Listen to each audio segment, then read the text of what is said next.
In the last few weeks, as the summer has been drawing to a close and autumn approaches, the hours of daylight in an average day has been slowly but surely getting smaller and smaller.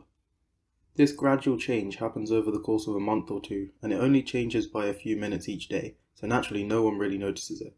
Or at least that would be the case if it weren't for daylight savings time.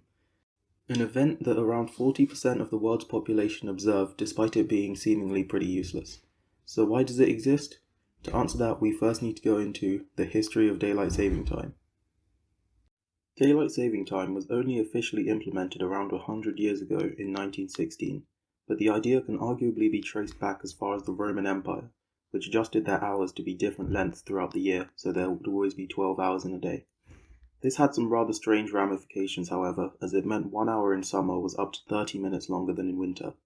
However, this system was gradually changed from the 14th century onwards to the system we know today. Around 400 years later, in 1784, a man called Benjamin Franklin, you may have heard of him, published a letter in a French journal suggesting that if people woke up around sunrise, they'd be able to save a lot of money by reducing the amount of candles used in the evening. This letter's likely to be satirical, however, since the solutions he recommends include firing cannons in the early morning to wake people up from sleep, or restricting the sale of candles.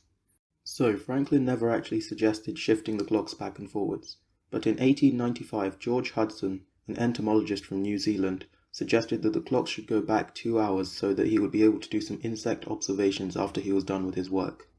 Not long after, in the early 1900s, a man called William Willett brought the idea of daylight saving to the British Parliament. However, Britain would not be the first to go ahead with this idea. That honour would go to Germany, who in the middle of the First World War decided to implement daylight saving time to maximise resources used during daylight hours. 2 years later, America did the same thing, and many others gradually followed suit. As of the time of publishing, around 70 countries participate in the observation of daylight saving time, including the UK, the European Union, Australia, New Zealand, Canada, and most of the USA. However, there have been more countries that have observed daylight saving time in the past, with quite a few of them only observing it around the Second World War. In general, countries near the equator do not observe daylight saving time, as there is little benefit since the amount of daylight is roughly the same in all seasons. It should also be noted that not all countries change the clocks at the same time. For example, this year the UK went 1 hour back on the 30th of October, while the US changed exactly 1 week later. So, now we know that, is it still useful? The short answer is, not particularly. Although the idea was to save on energy, studies conducted by the US Department of Energy seem to show that the actual amount saved was a measly 0.5% per day. With regards to benefits, the main thing is probably the increase in general activity in the evenings of summer months. People prefer going outside and actually doing things when it's light, unsurprisingly.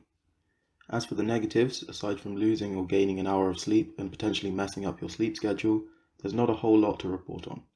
There are small differences, such as a slight increase in car accidents due to drivers being more tired when getting an hour less sleep, but the closest thing to a major effect here is the need to change all the clocks in your house if they don't do that automatically. So then, why do we still have it? Well, we might not for too long. Surveys suggest that around 80% of Europeans would like to get rid of daylight saving time altogether, and seeing as most countries don't actually observe it, it may be better to just get rid of it for good. Another option is to just keep daylight saving time at all points in the year, so the clocks are always 1 hour forward, so to speak. A bill was passed by the US Senate recently with this change in mind that would come into effect in November 2023 if passed, and many other countries are likely looking into changing this standard. Until then, those of us who do observe daylight saving time will just have to deal with the minor inconveniences caused by a bizarre idea from over 100 years ago.